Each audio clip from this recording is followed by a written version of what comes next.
Everything started with the Indian government announcing coding for kids and the Byju's acquiring WhiteHatJr for $300 million. From starting an education platform to slashing down all of its critics, many things have happened on WhiteHatJr. Today, let's dive into how WhiteHatJr is following the evil ethics and fooling everyone. Well, when it comes to education, quality teaching is all we expect. But the way of hiring teachers on White Hat just proves it to be yet another smart fraud. Do you have a previous experience in coding? No, that doesn't matter. But you must be an expert enough using fancy buzzwords to attract kids on your trial classes.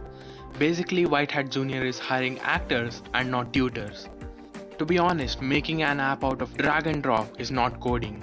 This is an absurd way of looting middle class aspirations, and that's how White Hat Jr. has been successful in convincing so many parents. Because in India, Sharma ji ka beta matters more than their own kids, and White Hat has just made a perfect use of this mindset of success. Before buying anything, we are bound to check the reviews of the products. But if you try doing that with the White Hat Jr., all you would find are 5-star positive reviews. Literally every review here is so detailed that even the punctuation marks aren't missed. And most of them suggest you to take trial classes. There are tons of recordings of trial classes and they are not even close to real coding. They are just teaching how to add code blocks to somehow publish an app. A kid asks the teacher the difference between Java and JavaScript. Just like how a car has nothing to do with a carpet, Java has nothing to do with a JavaScript. But the teacher has a different thing. Another kid asks where do the files saved on cloud storage go. The teacher explains it to be some imaginary space like cloud and the data is stored in the air. Whoa, just imagine how meaningless it would be to call these scripted classes as one-on-one coding classes. One-on-one classes are meant for solving basic doubts, but the teachers hardly know anything out of the scripts. Even though having so many flaws, the White Hat Jr. had made its place in everyone's mind. It was all because of their advertisements with these high-class aspirations of success. They would promise that your kid can earn 150 crores at an age like 13, or he could even learn space tech this lockdown. Just imagine how your kid who is still struggling with addition and subtraction can deal with something like deep learning. How are they going to teach a kid space tech who does not even have a single clue about it?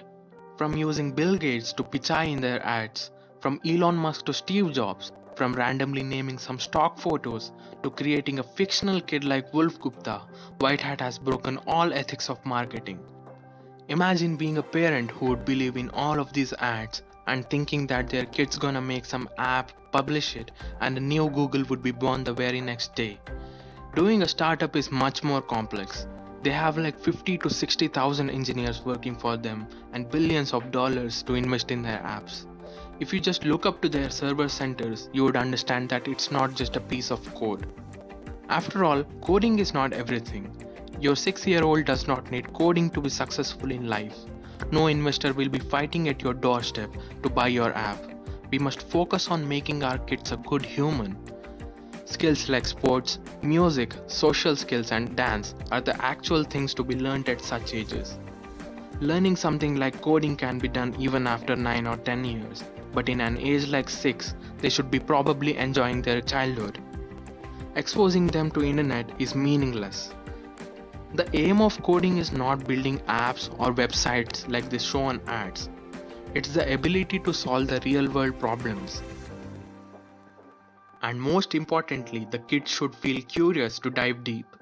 There are already tons of free resources online and free channels on YouTube to